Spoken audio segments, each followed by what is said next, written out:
एउटै तरिकाले पकाएको चाउचाउ खाँदा खाँदा वाक्क दिक्काउनु भएको छ भने यो रेसिपी ट्राई गर्नु होला, एकदमै मिठो हुन्छ।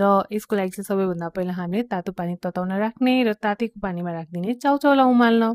चाउचाउ राम्रोसँग उमालिसकेपछि ग्यास ग्रिडलाई अफ गरिदिने। त्यसपछि लिन्छौँ एउटा भाँडा जसमा राख्छौँ मसिनो गरी काटेको लसुन, मसिनो गरी काटेको हरियो प्याज, त्यसपछि राखिदिने यसमा थोरै तिल, अनि यसमा राखिदिने नुन स्वाद अनुसार, अनि राखिदिने हरियो धनिया, त्यसपछि राखिदिने रातो धुलो खुर्सानी, अनि यसमा राखिदिने थोरै चिल्ली फ्लेक्स।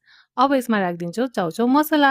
यो सबै सामग्री राखिसकेपछि अब भने यसमा हामीले राखिदिन्छौँ तताएर राखेको तेल। तातो तेल यो मसलाहरूमाथि राखिसकेपछि चाहिँ अब यसलाई राम्रोसँग चलाएर मिक्स गरिदिने। सबै मसलाहरूलाई राम्रोसँग चलाएर मिक्स गरिसकेपछि अघि हामीले बोइल गरेर राखेको चाउचाउलाई पानीबाट छानेर सिधै अब यसमा हालिदिन्छौँ। यो मसलामा चाउचाउ हालिसकेपछि सबैतिरबाट मिक्स गरिदिने। यसरी सबै मसलाहरूलाई चाउचाउमा मिक्स गरिसकेपछि बनेर तयार भयो चिल्ली गार्लिक नुडल्स। एकदमै मिठो हुन्छ यसरी बनाएको नुडल्स। हजुरले पनि एकचोटि ट्राई गर्नु होला। यो खानुभयो भने अरू चाउचाउ त हजुरले बिर्सिनुहुन्छ। हजुरले ट्राई गर्नुभएपछि कस्तो बन्यो भनेर कमेन्ट गर्न भने नबिर्सिनु होला, अनि इजी किचन रेसिपीलाई फलो गरिदिनु होला। Thank you for watching.